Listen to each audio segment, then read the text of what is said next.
said, oh, I don't want to do that anymore. But most of the time when I set out to change something in my life, I set out to do something that's positive. I don't really set out to not do something. So I was just curious if maybe you could share, how do you go about making an optimal choice for a better change in your life, that's a positive action instead of a not doing? I really, I really believe that depends on where you're at in life. Okay. Because in the beginning, going back to this idea that I was in a state of survival, doing something else was overwhelming. Okay, yeah. Right? Because I'm already surviving. I'm already in this place of I can barely pay my bills, my car had been repossessed, all these different things. I'm juggling my character, I need to be this person around that person, this person around that person. And so adding in something new to that already feeling of being overwhelmed, yeah, just didn't work. So in that early survival, changing, it was more about I can't do this anymore. Right? I got to start. So I can't change my personality every time I walk into a room. Right? Yeah. My superpower is intuition. And so the way that I would use my intuition was I'd walk into a room immediately, sometimes subconsciously even, assess everybody in the room and know exactly who they all needed me to be. And by being who they all needed me to be, I got my emotional needs met. But that was a survival state of me. Yeah. And so there was a point where I had to say, I don't want to do that anymore. I want to be the same person in every room that I walk into. I wanted this strength of character, this pure essence of who I understand Billy to be, to shine through. So I have to stop being someone different every time I walk into a room. And then once I was able to stop changing my personality, essentially changing my character, then I was able to start projecting who I really thought I was. Mm-hmm. But I believe that it was because I was moving further and further away from the survival state. I was feeling less and less overwhelmed. And by becoming less overwhelmed, it felt more like I could handle taking on something more, doing something. Right? Yeah. Thank you. You're welcome. Thank you, because I've never really processed this, And I think that's important for everyone that's new listeners, old listeners, right? These talks that we're having are just us being curious. And this is raw. It's organic. It's just free flow. A lot of the things that we're talking about right now, I haven't 100% even processed before. Some of these things I've thought about and we've talked about, over tea or walks. But there's some of these questions you're asking me right now that I feel like I'm answering for the first time, at least out loud. So thank you for being, reflecting back to me the parts of myself that I haven't been able to see. A wise man once told me that that's what relationships are for. That your partner is there to help you see the parts of yourself that you can't see when you're alone. And I appreciate you doing that right now. Thank you. Thank you.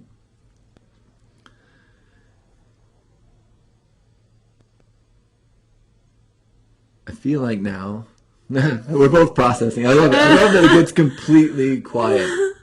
And even that, so let me just say this real quick on my little tangent note here. I didn't used to be able to even be quiet. There was a time where if it got silent, I spoke. I made noises, I sang, I did something. Because I wasn't okay with the stillness that comes with learning how to just be. I had to be doing something. I'm a human doing, right? That bullshit like meme that you see, you know? I'm not a human doing, I'm a human being. That one? Yeah, no, it's the other way around. I'm not a human being, I'm a human doing. That's the one that like the type A people share, right? Oh, really? Yeah, I don't know that I've seen that one. yeah. I guess I'm just not a vibrational match to it. I guess you're not, but there is a quote or a meme or a social media thing that I've seen multiple people, all of whom usually are very driven type A type of, people, green light posture, if you will, right? That share this saying that says, I'm not a human being, I'm a human doing. Oh, wow. Right? That's And I how think it that in a works. lot of ways I was a human doing. Oh, yeah. And as I've changed, as I've allowed this pure essence of who I really believe I am at my deepest, most unconditionable state, I've learned how to be. Those pauses that show up, I don't feel the need to fill them up anymore. I allow that vacuum to exist. I like to float in it sometimes even. Now maybe on the air, while we're recording, we shouldn't just have stillness. Someone might be driving and hear that, and that might trigger some uncomfortableness in them, and they might run their car off the road, right? I'm just kidding. I don't Don't take run your car off the responsibility road. for that. I don't take responsibility for anything that anybody feels, if you want to know the truth. But what I wanted to say was, it's been a process of change that sometimes can be a little bit painful, that sometimes can bring up parts of my past that, quite frankly, they're just not fun to look at. They're not fun to always explore, that bring anger and sadness and fear and abandonment and shame and guilt out of it oozes out of my pores like sweat sometimes. And it would be tempting to say, I don't want to go through those processes. I don't want to integrate all those parts of me again. I don't want to be a full person. If I have to go through that, I would rather just be a divided person. And one of the things that's been coming to me more and more recently is just have fun with it. Have fun with it. Don't be so afraid to look at those parts of yourself that you're a little bit scared of. Have fun with it. Find that sweet spot that allows you to enjoy the process. Because the process is there for us. It's there to free us. Like I said, the Rumi quote, a different Rumi quote. Why do you stay in the prison when the door is wide open? And sometimes I think we start doing this, going through these various emotional, mental, physical,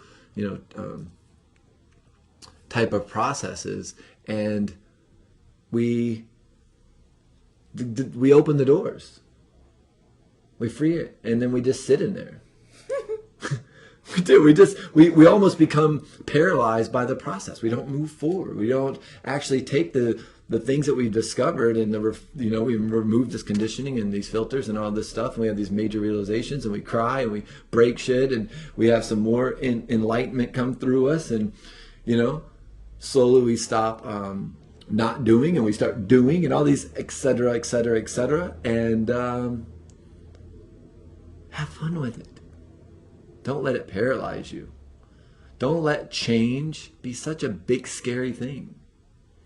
You've already lived through everything in your life. If you're listening to this, you've lived through everything that you've experienced.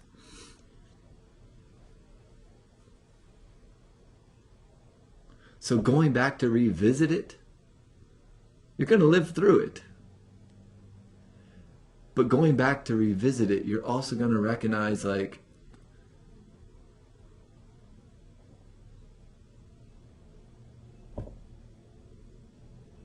beauty that grew from that painful experience. I am 100% confident I could not be who I am today without going through all the various things that I've experiences that I've been a part of. Couldn't be. I'd be a totally different dude. So thank you, life. Yeah. Thank you, life. You know? I went to listen to Teal Swan at the beginning of December, and one thing that she said, she was working with a guy in front of the group, and